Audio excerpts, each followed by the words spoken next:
401 billion shillings has been allocated to Uganda Road Fund in the upcoming financial year in a move to uplift road infrastructure. For Kampala's case, it's been a relentless debate over the poor state of roads. While appearing before the committee, authorities from Kcca'S were tasked to explain why the city potholes crisis is still unresolved, yet 24.9 billion shillings was released for repairs in the last quarter by the Road Fund. According to the committee, the dire state of roads is a worry as Kcca'S claims to have completed 70% of the task at hand.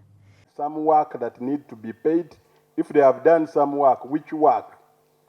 So that we clearly get it properly. Because now it is confusing. Some money is going to pay the debtors, so the creditors, and what is remaining may not even be able to fix what we want to fix.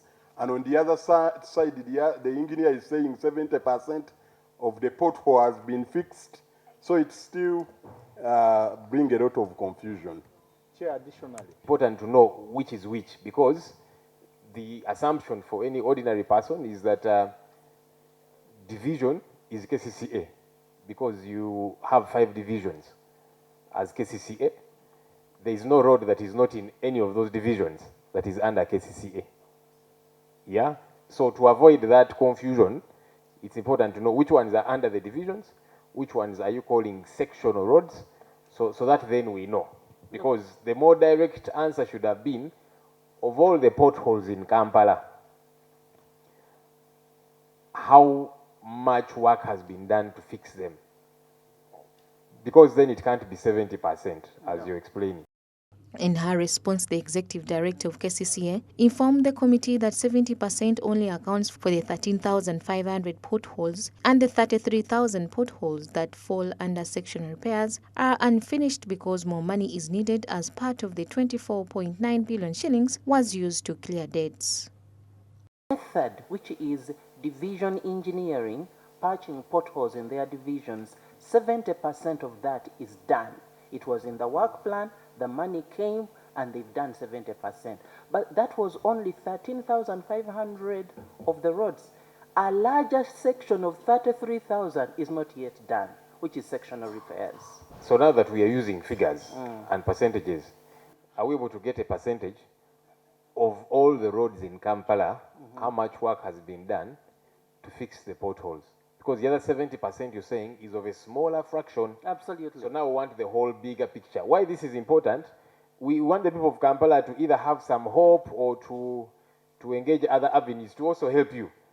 Because when there was an outcry, I saw Kcca'S appreciating the outcry from the people of Kampala, which led to you getting some more money. So for accountability purposes, those people need to know that this is what we have under the divisions, sectionals, whatever, all those methods of yours that you use to do the work, that's okay.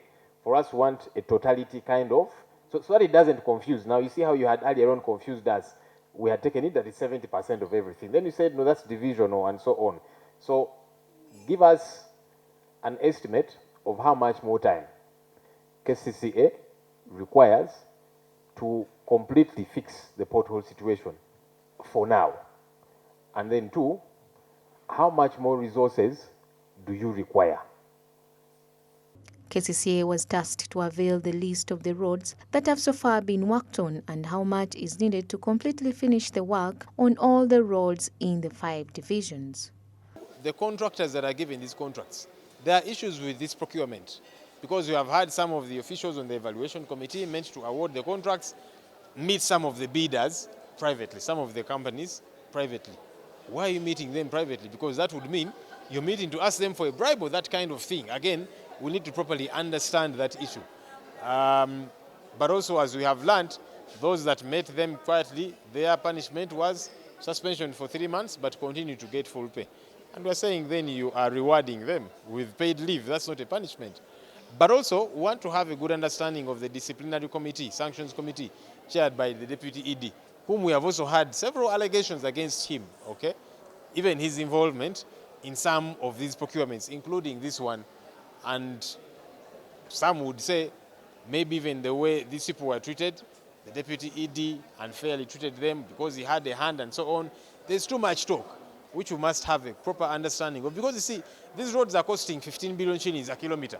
And yet on average, a road should cost a kilometer about 3 billion shillings. So we want to understand all the parties involved in these procurements, and then we shall get to the bottom of it at the end of the day. Of course, no one should deceive you. Parliament of Uganda is situated in the center of Kampala. So on our way coming, we pass through Kampala and different roads of Kampala. The potholes are many.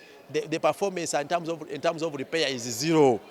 Much as from in the committee, they purportedly try to defend what has been done, but there's nothing so far. As well as Kcca'S, we continue to investigate. For example, some employees who are interdicted or suspended continue to earn even amid the suspension. We're asking why. Those in acting capacity, some acted for lesser months and some acted for longer months. But those who acted for a few months earned more, 150 million, 200 million, and some acted for longer months in the same positions or similar positions. And little, we are inquiring into the rationale. The committee has also discovered that some officials from Kcca'S who were interdicted over corruption issues last year still receive full payment despite absence from office. The team from Kcca'S has been directed to reappear before the committee tomorrow morning with all the demanded documents in attempt to unravel the maze in Kcca'S. Smart24 TV, Business Today.